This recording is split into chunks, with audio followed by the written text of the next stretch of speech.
me demande souvent d'expliquer ce qu'est un tournoi de jeu de cartes. C'est difficile à exprimer.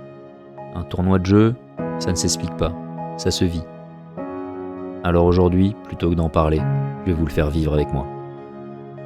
Un tournoi, ça ne commence jamais quand on s'assoit à une table. Ça commence bien avant.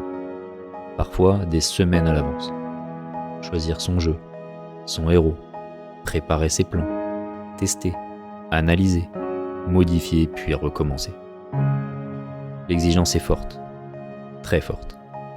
Alors, au milieu de la vie professionnelle et personnelle, il faut trouver du temps pour se renseigner, s'informer, s'entraîner, itérer, essayer de toujours avoir un coup d'avance sur les autres. Il y a la préparation de l'aspect jeu et il y a tout le reste. La logistique, la gestion de l'énergie et surtout la concentration. Rester lucide pendant des heures, enchaîner des centaines de décisions, garder la tête froide, match après match. Aujourd'hui, c'est le jour du tournoi et je vous emmène avec moi.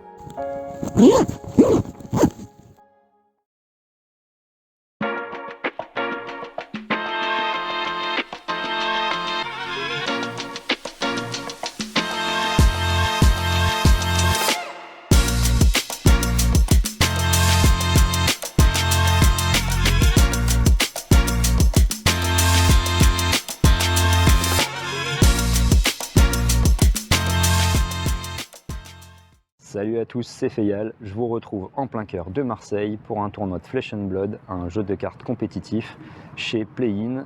Donc aujourd'hui c'est un tournoi qualificatif pour le championnat de France. Si on fait une analogie sportive, c'est un peu comme un départemental ou un régional. Les 4 premiers décrocheront leur sésame pour le championnat de France qui sera organisé en fin de printemps et c'est clairement mon objectif en plus de vous faire vivre le tournoi de l'intérieur. Pour l'instant on ne peut pas y aller parce qu'il est beaucoup trop tôt, on va aller se boire un petit café. Mon héros pour le tournoi, Verdance.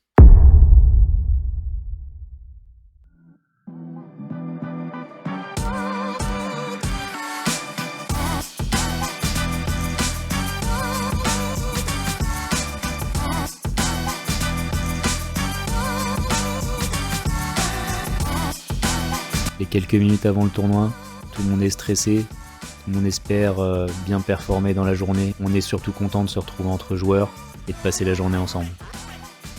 Le tournoi est lancé par le speech de l'arbitre principal. C'est une habitude des tournois, ça permet de remettre au propre les attendus et les règles et les dispositions particulières pour le tournoi.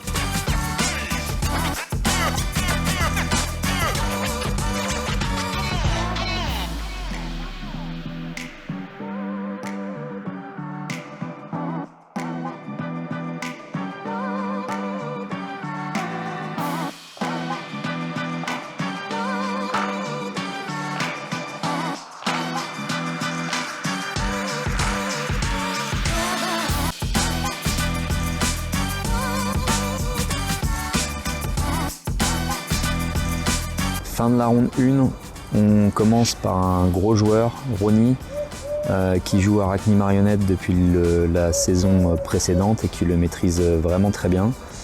La game a été assez serrée, je pense que je l'ai plutôt bien joué. Ça se joue à peu, mais malheureusement je la perds. Il y a eu 2 mains dans la partie qui m'ont mis en difficulté et j'ai pas réussi à prendre assez l'avantage pour pouvoir clore la game avec mes bots. Il avait logiquement gardé en arsenal un Sigil of Solace, donc vraiment bien joué à lui. Et donc nous on commence le tournoi à 0-1, c'est jamais une bonne position, ça met pas trop en confiance, mais on va aborder la ronde 2 avec le sourire, on est loin d'être éliminé, il reste pas mal de chemin dans ce tournoi, il faut gagner la prochaine, il faut vraiment gagner la prochaine.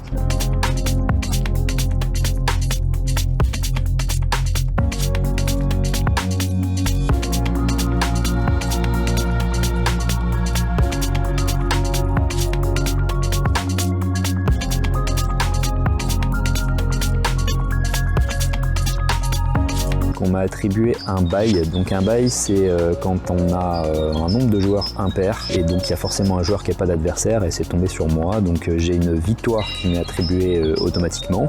Donc ça c'est bien, on est à 1 partout. Et deuxième point positif, ça me laisse du temps pour aller regarder les copains et filmer pour vous. Et donc ça me fera plein d'images pour la vidéo, et ça c'est super. On se retrouve pour la ronde 3.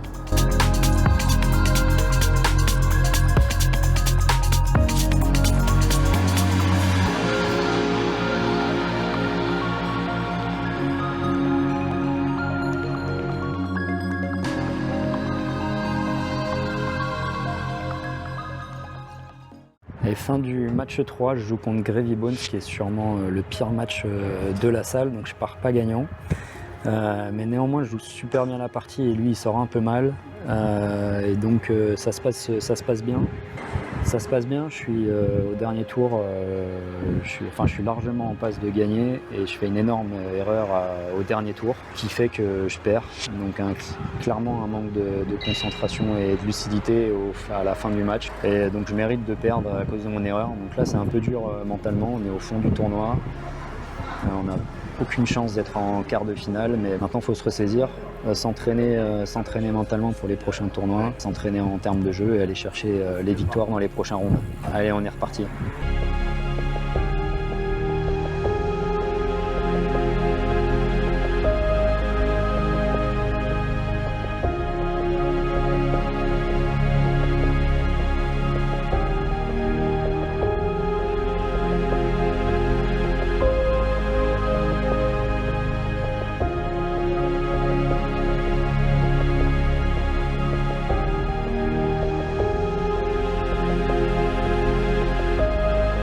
Fin de la ronde 4, j'ai joué contre Tom sur Arachni Marionnette.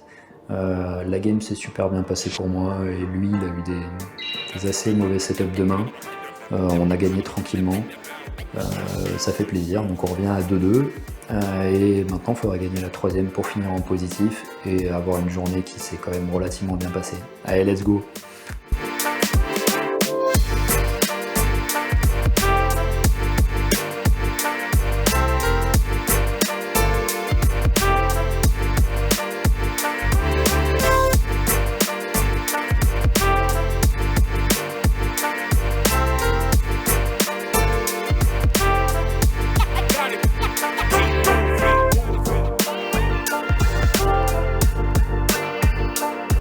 Fin de la dernière ronde, j'ai joué contre Périg sur Florian, qui est un très bon match. On l'a joué assez agressif, et puis j'ai réussi à gagner assez logiquement, même si il n'a pas vu certaines cartes clés du match, ce qui m'a permis d'être plus tranquille que d'habitude. Donc on finit le tournoi à 3-2, maintenant on va attendre, on finit les rondes suisses à 3-2, maintenant on va attendre les résultats. Il y a un monde dans lequel les étoiles s'alignent et où je me retrouverai en quart de finale, mais il y a très peu de chance. Allez, on va regarder ça.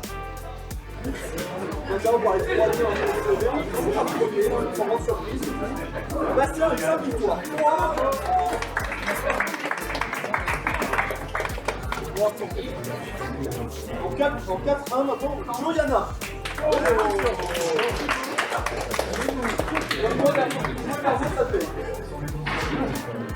Troisième position, bonjour, Mohamed.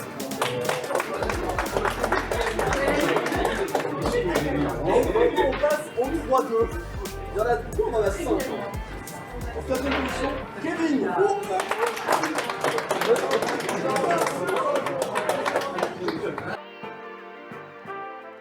Les 8 premiers du tournoi, à un match près de la qualification tant convoitée.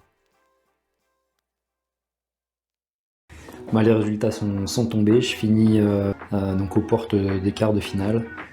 Normal, hein, j'ai perdu beaucoup trop tôt dans le tournoi, et je m'en veux beaucoup pour mon erreur ronde 3 qui m'aurait permis de continuer d'être dans la course.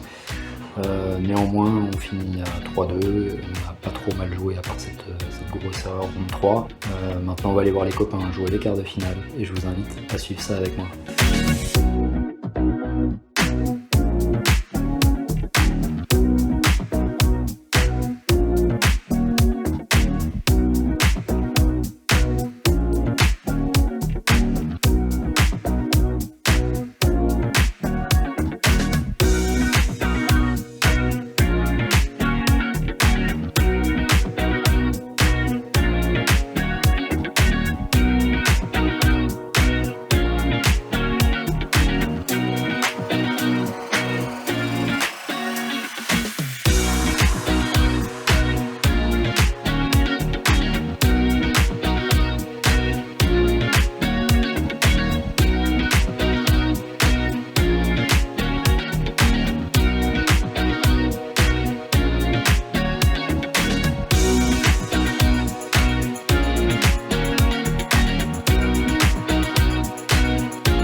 Le tournoi est terminé et il me semblait important de faire un débrief à froid avec vous. C'est l'objectif de la chaîne, de progresser.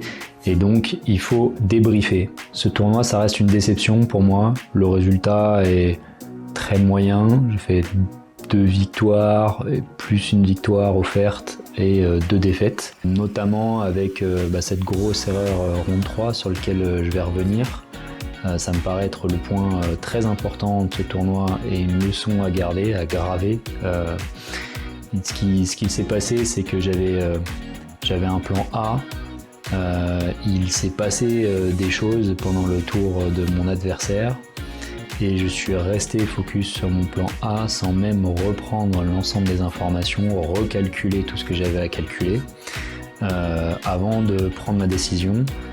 C'est un problème que j'ai parfois de ne pas prendre le temps de tout vérifier, de ne pas m'accorder la minute de réflexion qu'il faut pour s'assurer que tout est bien aligné avec le plan initial et sinon basculer sur un autre plan. Voilà, on joue à 2, donc il y a forcément des aléas et des choses qui changent.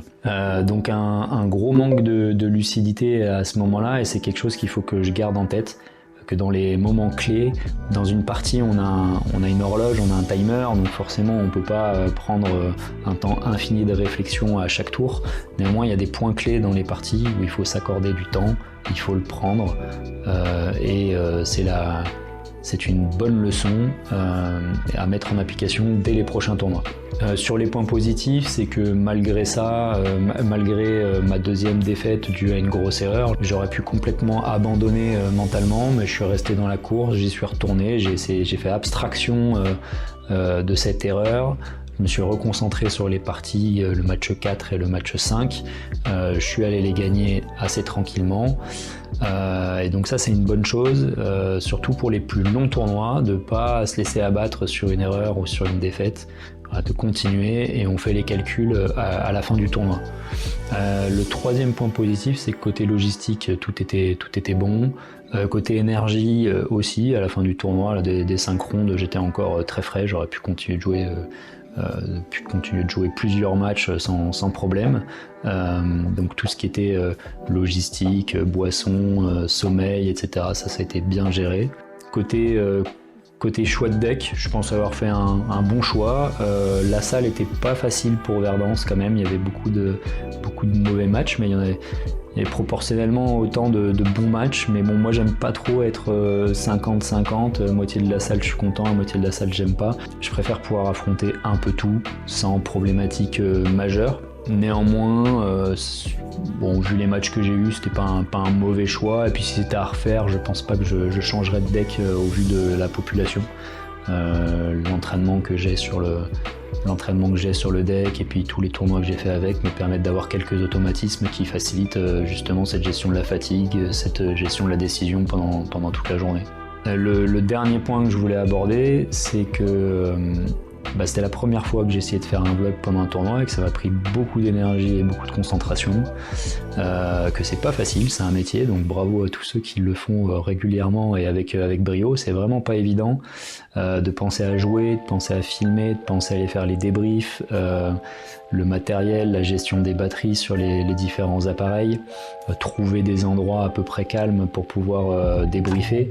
Là-dessus, j'étais pas assez préparé, je pense que j'y suis allé un peu avec amateurisme, mais ce sera mieux la prochaine fois. J'espère que cette vidéo vlog, ce format vous a plu. Moi, j'ai pris beaucoup de plaisir à le réaliser et soyez assurés qu'il y en aura d'autres et sûrement sur des plus gros tournois, peut-être le Calling Toulouse et peut-être le Pro Tour Yokohama. Avant de vous quitter, je tenais à vous signaler que je me suis qualifié au championnat de France le week-end suivant, un tournoi similaire à Aix avec à peu près 40 compétiteurs. Mais ça, ce sera le sujet de la prochaine vidéo dans laquelle on fera le débrief complet et la deck tech. Je vous donne rendez-vous dans quelques jours et d'ici là, portez-vous bien et bon jeu à tous.